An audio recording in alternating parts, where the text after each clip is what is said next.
Los invito a que me acompañen en bicicleta. Yo soy Iñaki Berrueta y estas son las noticias del mundo del ciclismo hoy, 6 de marzo. ¡Arrancamos!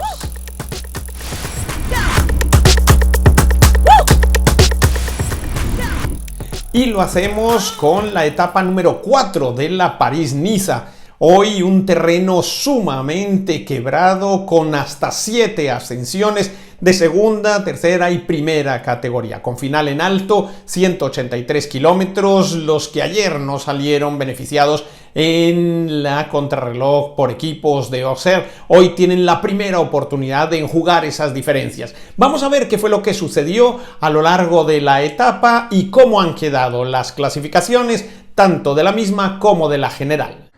Pletórico fue el trabajo que realizó Santiago Buitrago para hacerse con la etapa de la París-Niza. Esta llegada le favorecía al corredor bogotano y el equipo del Bahrain hizo todo el trabajo para Pello Bilbao y para él, que al final sacó mucho provecho de la fuga que realizó Phil Lucas Plapp. El corredor de Australia y del Jayco Alula había lanzado un ataque en el penúltimo de los ascensos de esta etapa de la París-Niza. A ello se sumó el corredor bogotano y posteriormente alcanzó a sacar de rueda al campeón australiano para llegar destacado a la cima de la etapa del día de hoy. Todo esto le permitió también ascender en la clasificación general y ahora es segundo tras el corredor australiano a 13 segundos. Muy interesante lo realizado por Egan Bernal. El corredor de Zipaquirá estuvo muy activo pidiéndole a sus compañeros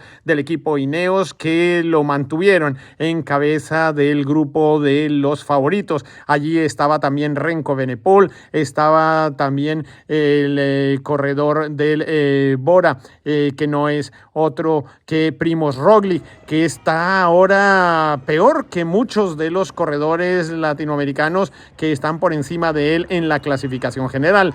Muy llamativo el trabajo realizado por Harold Tejada, por el corredor Rigoberto Urán y por supuesto no podemos olvidarnos de el propio Buitrago, que ahora es segundo en la clasificación general, y con el muy buen posicionamiento de Egan Bernal, que está solo a 10 segundos de Remco Evenepoel, que había a su vez bonificado en uno de los pasos del sprint especial junto al corredor Primož Roglič, pues hace que el botín de los ciclistas colombianos en esta edición de la París-Niza hasta esta altura de la etapa número 4 pues sea muy positivo después de lo vivido en la contrarreloj por equipos del día de ayer y esta primera etapa que ha tenido dificultades montañosas.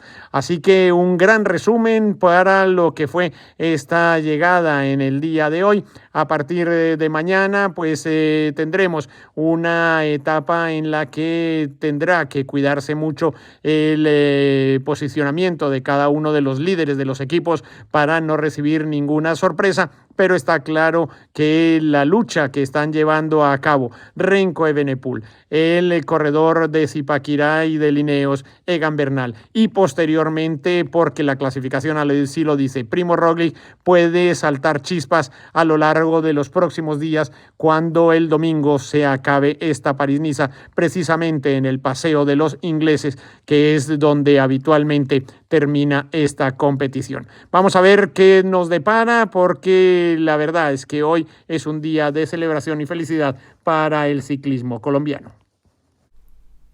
Una llegada un tanto tramposa. En Gualdo Tanido tenía la meta en la tercera etapa de la Tirreno Adriático, y es que la carrera italiana de los dos mares está dominada por el equipo del UAE, casi lo mismo que sucede con la París-Niza. Pero veamos qué sucedió en la etapa en el día de hoy, esa llegada a Gualdo Tadino después de haber recorrido los 225 kilómetros que componían este sector.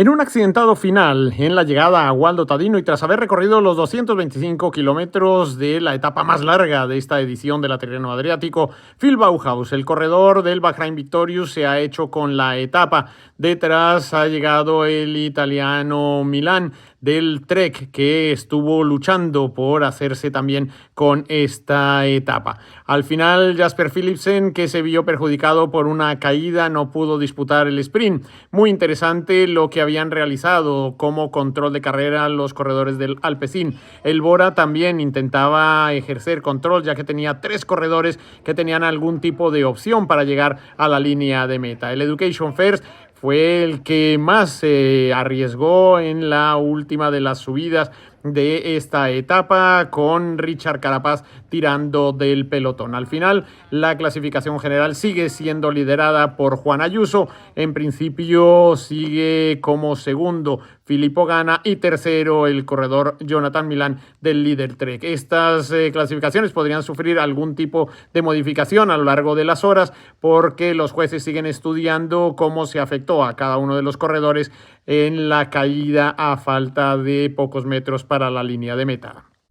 Entramos ahora en el ciclismo femenino, y es que hoy se ha disputado también el Gran Premio de Oettingen en Bélgica sobre 119 kilómetros, con la participación, entre otras, de la colombiana Diana Peñela, que inicia así su participación en las carreras europeas. Esto fue lo que sucedió después de los 119 kilómetros recorridos en esta carrera belga de un día de duración. En la carrera se ha impuesto Lorena Vives, la corredora holandesa que milita en el SD Works, uno de los más poderosos del ciclismo femenino. En segundo lugar ha entrado su compatriota Talia de Jong, mientras que la tercera ha sido la británica Josie Nelson del equipo del DSM. Cuarto, la italiana Maria Giulia Confalonieri. Ha sido la noruega Marte Berg, es la que ha ocupado el quinto lugar.